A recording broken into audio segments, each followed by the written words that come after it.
मेरी चैनल में आप सभी का तहे दिल से स्वागत है और आज हम एक नए टॉपिक के साथ आए हैं। ये हिस्ट्री की टॉपिक है और उस टॉपिक का नाम है मगध एम्पायर। तो दोस्तों, शुरू करने से पहले मैं आपको एक बात बताना चाहूँगी जो मैं अपनी हर हिस्ट्री वाली वीडियोस में कहती हूँ कि अगर आपके दिमाग में कुछ खुराफाती चीज़ चल रहा है या कुछ भी चल रहा है, प्लीज़ उसको कृपया करके साइड रख दें। भाई ये हिस्ट्री है, मजाक नहीं है। समझ में नहीं आएगा, वैसे तो आप लोगों सबको ये बोरिंग लगता है, मुझे भी लगता है, लेकिन इंटरेस्टिंग बहुत है। तो वो बोरियत को दूर कर दीजिए और एकदम दिमाग यहाँ पे रखिए जहाँ मैं पढ़ा रही हूँ, ठीक है? तभी समझ में आएगा, वरना ऐसे कुछ नहीं आएगा, बेकार हो जाएगा, टाइम वेस्ट हो जाएगा, ठीक है? तो शुरू करते हैं। तो मगध एम्पायर की शुरुआत होती है, पहले 4 किंगडम्स हुआ करते थे, ठीक है? तो उन किंगडम्स के नाम है मगध, कोसाला, अवंती और वत्सा। चारों के जो लीडर थे वो सोचते थे कि मैं बहुत तेज़ हूँ, मैं बहुत तेज़ हूँ, मैं बहुत तेज़ हूँ। सब कोई अपने आप को ताकतवर लीडर बनाने की कोशिश करता रहता था और देखता था कि कौन किससे ज़्यादा आगे निकलता है। लेकिन यहाँ पर तो मगध की जीत हो जाती है। मगध की जीत हो जाती है, क्या बात है, वाओ। तो अब यहाँ से इम्पॉर्टेंट टॉपिक शुरू होती है कि आखिर मगध कैसे जीत गया और मगध का एम्पायर इतना बड़ा कैसे होता गया। भाई आप लोग जानना चाहते हैं? मुझे भी जानना है, तो चलिए देखते हैं। तो भाई मगध जो है वो एम्पायर बन गया, पॉपुलर हो गया अपनी 3 डायनेस्टी की वजह से। तो पहला डायनेस्टी है इसका हर्यंका डायनेस्टी। दोस्तों, हर्यंका डायनेस्टी के फाउंडर हैं बिम्बिसारा। बिम्बिसारा ने हर्यंका डायनेस्टी को जन्म दिया, इसका नाम रखा, सब कुछ किया। और तो और मगध का कैपिटल इन्होंने ग्रीवराजा रख दिया। अब हम लोग ग्रीवराजा को अब के समय में राजगीर कहते हैं। भाई यहाँ पर बिम्बिसारा काफ़ी पावरफुल लीडर थे। वो इतनी मेहनत किए, बहुत मेहनत करते थे वो। लेकिन मेहनत कैसे करते थे? लड़की पटाकर। वो शादी करते थे अलग अलग जगह से। कोई मारपीट वाला खेल इन्होंने ज़्यादा खेला नहीं है। असल में दोस्तों, इन्होंने अपनी डायनेस्टी को एक्सपैंड कैसे किया? थ्रू मैरिज, शादी कर करके। इनकी 3 बीवियाँ थीं। हर नए नए जगह से शादी करते थे, वहाँ से रिलेशन क्रिएट करते थे और वहाँ हड़प लेते थे जाकर वो सारी चीज़ें। वो अपना डायनेस्टी उन्हें उसे बना लेते थे, उस चीज़ को, उस जगह को। तो इनकी पहली वाइफ जो थी वो कोसाला से थी, दूसरी लिच्छावी से थी और तीसरी मद्र क्लान से थी। और दोस्तों, इसी वजह से ये काफ़ी फेमस हैं कि इन्होंने शादियां करके बढ़ाई हैं, अपनी डायनेस्टी इंक्रीज़ की है। ना कोई हाथापाई इन्होंने नहीं की है। कहीं आपको देखने को नहीं मिलेगा इसके बारे में। और एक इम्पॉर्टेंट बात और है यहाँ पे कि बिम्बिसारा के समय और हर्यंका डायनेस्टी, तो बिम्बिसारा ने ही फॉर्म किया ना भाई, तो इसी डायनेस्टी में बुद्धा भी प्रीच करते थे, बुद्धा भी बातें बताते थे, प्रीचर थे बुद्धा भी। तो एक ही समय की बात है, उस वक्त बुद्धा भी थे और ये भी थे। तो अब क्या होता है दोस्तों कि अब बिम्बिसारा के बाद बिम्बिसारा तो शादी कर लेते हैं अपनी ये 3 बीवियां से, ठीक है? उनका एक पुत्र होता है जिसका नाम होता है अजात शत्रु।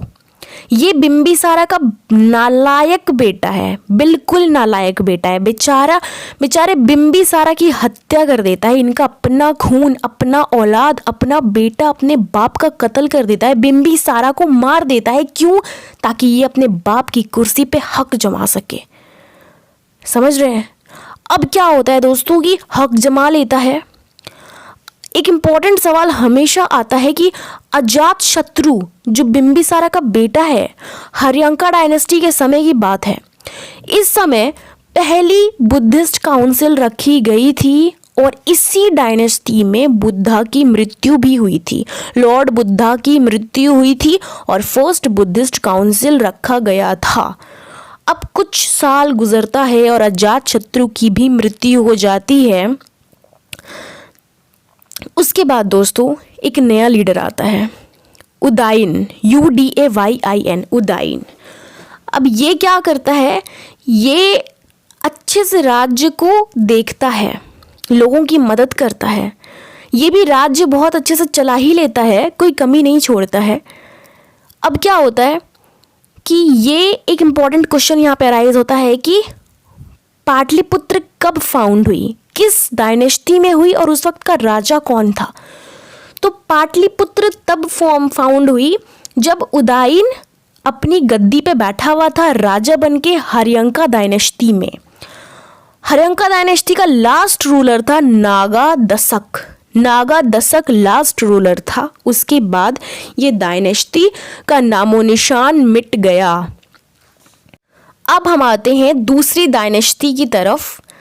3 डायनेस्टी है जिसमें कि मैंने आपको पहला डायनेस्टी समझा दिया है, हर्यंका डायनेस्टी, काफ़ी अच्छे से। और अगर आपको अभी भी समझ में नहीं आया हो तो मेरी वीडियो को रिवाइंड कर लें, ठीक है।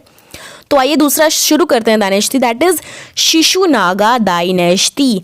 इस डायनेस्टी में क्या होता है कि बेचारा नागा दशक जो है उसकी तो मृत्यु हो जाती है, लेकिन इसका जो अपना बेटा होता है नागा दशक का, वो निकम्मा होता है। वो उसको बिल्कुल नहीं, मतलब कि वो अपने पिता का राजगद्दी नहीं संभालना चाहता है।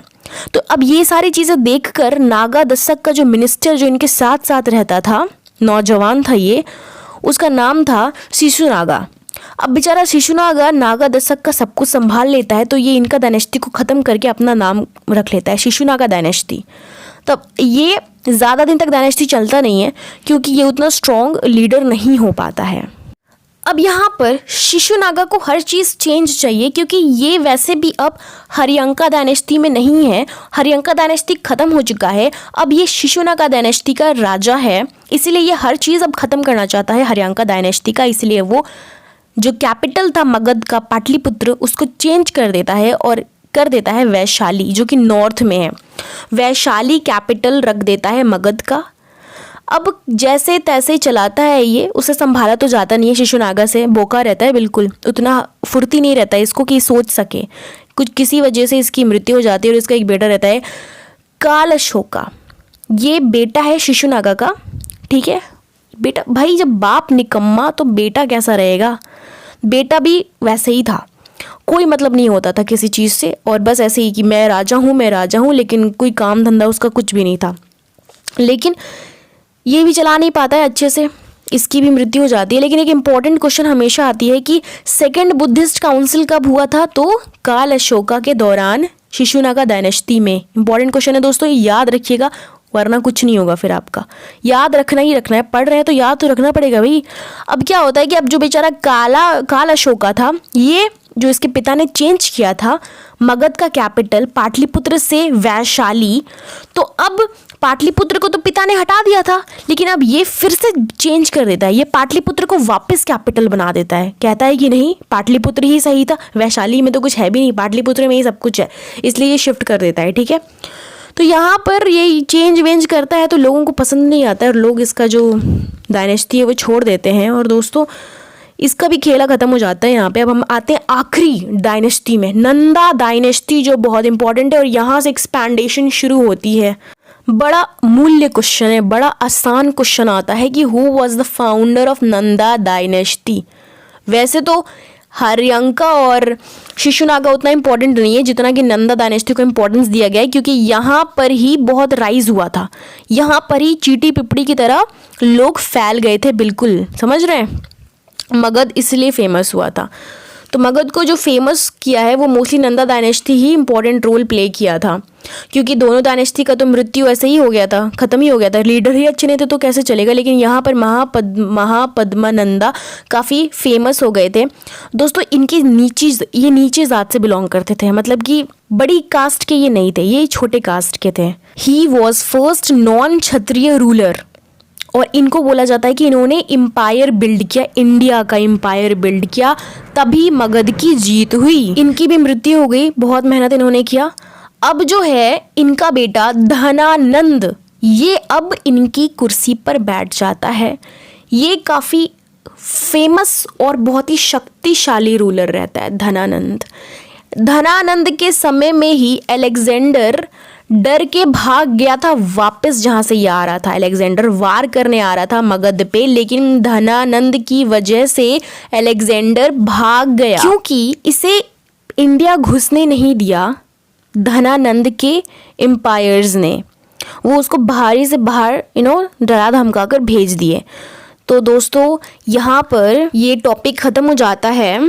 मैंने बहुत मेहनत से आपको इजी तरीके से समझाने की कोशिश की है। तो दोस्तों उम्मीद है कि आप मुझे कमेंट सेक्शन में ज़रूर बताएंगे कि आपको मेरी एक्सप्लेनेशन कैसी लगी। अगर अच्छी लगी हो तो चैनल को सब्सक्राइब करना ना भूलें, ताकि हम दोबारा आ सकें एक न्यू वीडियो के साथ।